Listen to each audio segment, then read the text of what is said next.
दोस्तों, क्या आपके साथ भी ऐसा हुआ है कि YouTube ने आपके चैनल की पेमेंट भेज दिया है लेकिन वो अभी तक आपको नहीं मिली है।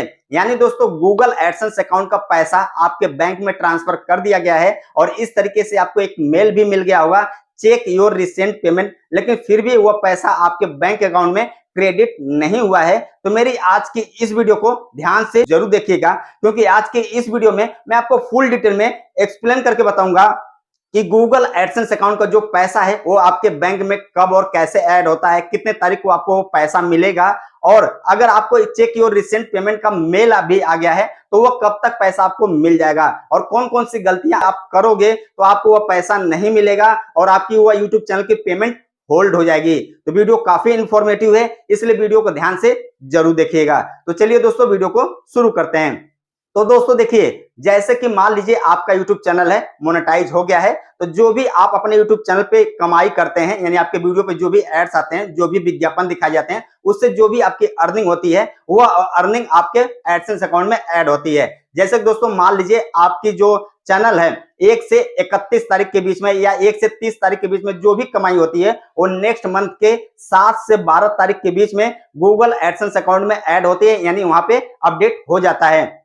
जैसे कि दोस्तों मान लीजिए यह अगस्त का महीना है, तो अगस्त के 1 से 31 के बीच में आपके चैनल पे जो भी अर्निंग होगी, जो भी रेवेन्यू जनरेट होगा ना, वो सितंबर के महीने में 7 से 12 तारीख के बीच में गूगल एडसेंस अकाउंट में अपडेट हो जाता है। लेकिन दोस्तों एडसेंस की पॉलिसी के हिसाब से 7 से 12 तारीख के बीच में ये ऐड होता है, लेकिन नॉर्मली क्या होता है 10, 11 और 12 तारीख के बीच में ही ये ऐड हो जाता है। ठीक है, जैसे दोस्तों ये पैसा ऐड हो जाता है और मान लीजिए आपके एडसेंस अकाउंट में $60 हो गए, $75 हो गए, $98 हो गए, तो वो पेमेंट आपको नहीं मिलती है। क्यों? क्योंकि दोस्तों गूगल एडसेंस की ये पॉलिसी है कि जब आपके एडसेंस अकाउंट में $100 हो जाते हैं या उससे ज्यादा हो जाते हैं तो वो पेमेंट आपके बैंक अकाउंट में ट्रांसफर कर दी जाती है। यानी दोस्तों $100 से कम होगा अगर आपके एडसेंस अकाउंट में तो वो पैसा आपको नहीं मिलेगा। जिस दिन या जिस मंथ में आपका $100 या उससे ज्यादा हो जाएगा तभी वो पेमेंट आपको मिलेगी। उसके बाद दोस्तों मान लेते हैं कि अगर आपके गूगल एडसेंस अकाउंट में $100 कंप्लीट हो गए या उससे ज्यादा हो गए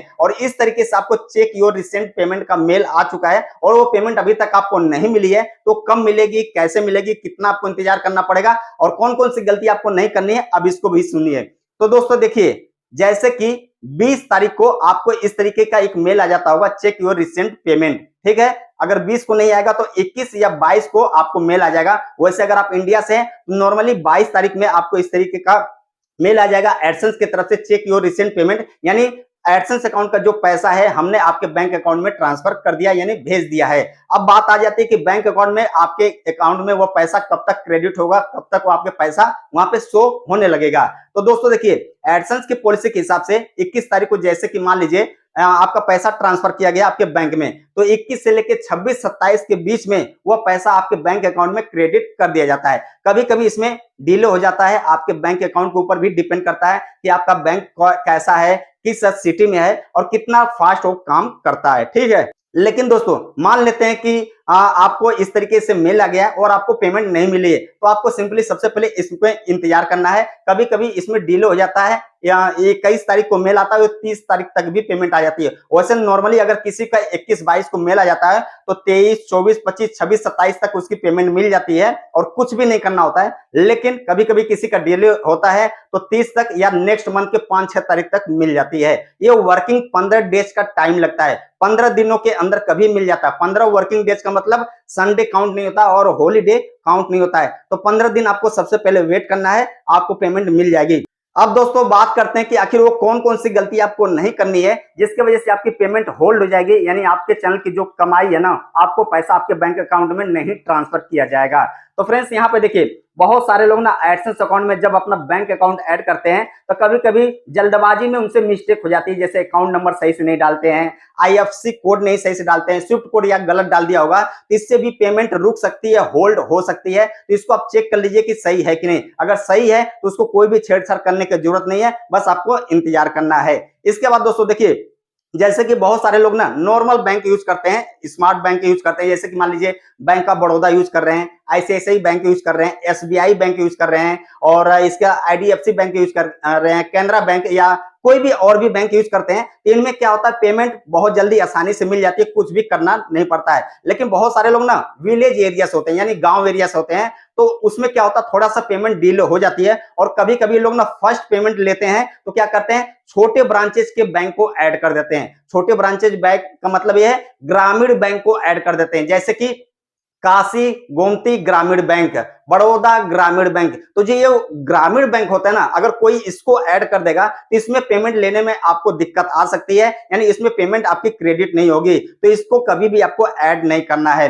दूसरी बात, आपको कभी भी अपना जीरो अकाउंट वाला यानी जीरो जनधन अकाउंट वाला जो खाता है ना, उसको आपको अपने यूट्यूब चैनल से लिंक नहीं करना है, वरना उसमें भी पेमेंट नहीं आएगी या पेमेंट लेने में आपको प्रॉब्लम आ सकती है। तीसरी बात, अगर मान लीजिए आपके यूट्यूब चैनल की फर्स्ट पेमेंट है तो फ्रेंड्स क्या होता है कि बैंक में आपको रेमिटेंस फॉर्म भर के रखना पड़ता है। अगर आप रेमिटेंस फॉर्म भर के नहीं रखते हैं या अपने बैंक अकाउंट में केवाईसी करके नहीं रखेंगे तो पेमेंट लेने में प्रॉब्लम आ सकती है। तो जब भी आपके चैनल की पेमेंट आपको ना मिले या होल्ड हो जाए, 4-5 दिन हो जाए, 10 दिन हो जाए, तो आपको सिंपली अपने बैंक में जाना है, संपर्क करना, बोलना कि मेरे इतने डॉलर की पेमेंट है, प्लीज मेरी क्रेडिट कर दीजिए। तो अगर कोई प्रॉब्लम होगी तो वो वेरीफाई कर लेंगे, रेमिटेंस का फॉर्म आपने नहीं भरा होगा तो आपसे फॉर्म भरवा लेंगे, फिर आपके चैनल की जो भी पेमेंट है, जो भी डॉलर है ना, वो आपके बैंक अकाउंट में क्रेडिट कर दिया जाएगा। तो इस तरीके से दोस्तों आपके चैनल की पेमेंट मिल जाएगी। और हाँ दोस्तों, एक इंपॉर्टेंट बात और बता दूं, ध्यान से सुनना। कभी कभी क्या होता है कि आपने अपना बैंक अकाउंट वगैरह सब कुछ ऐड कर देते हैं, यूएस टैक्स फॉर्म वगैरह नहीं भरे होते हैं, तो सब कुछ चेक कर लीजिएगा यूएस टैक्स फॉर्म आपने भरा है कि नहीं। भरने के बाद आपको पेमेंट मिल जाएगी। और हाँ, अपने बैंक अकाउंट में कुछ मिनिमम बैलेंस जरूर रखा करो। जैसे दोस्तों मेरे साथ एक बार क्या हो गया कि जैसे कि मैंने अपना बैंक ऑफ बड़ौदा ऐड करके रखा था, मैंने अपने बैंक अकाउंट में कुछ भी बैलेंस नहीं रखा था, जीरो हो गया था, ठीक है, मैंने ध्यान नहीं दिया। तो क्या हुआ कि बैंक वालों का मेरे पास कॉल आया और उसने कहा कि सर आपने अपने बैंक अकाउंट में मिनिमम बैलेंस नहीं रखा है, आपकी इतने की डॉलर की पेमेंट आई है, तो इसको क्रेडिट करने के लिए कुछ चार्ज चाहिए, जैसे 45 रुपये 50 रुपये चार्ज लगेगा, तो इसको अपने अकाउंट में पहले बैलेंस डालिए तो हम आपका पैसा क्रेडिट कर देंगे। तो मैंने जैसे ही इसमें कुछ पैसे डाले, मेरा पैसा मेरे अकाउंट में ट्रांसफर कर दिया गया। तो सबसे पहले अगर आपके अकाउंट में कुछ भी पैसा नहीं है तो 100, 200, 300, 500 कुछ भी बैलेंस जरूर रखिएगा, जिससे आपके चैनल की पेमेंट इजीली आपको मिल जाएगी। उम्मीद है वीडियो अच्छी लगी है, पसंद है तो वीडियो को लाइक कर देना, और चैनल को अभी तक आपने सब्सक्राइब नहीं किया है तो सब्सक्राइब जरूर कर लीजिए। Thanks for watching.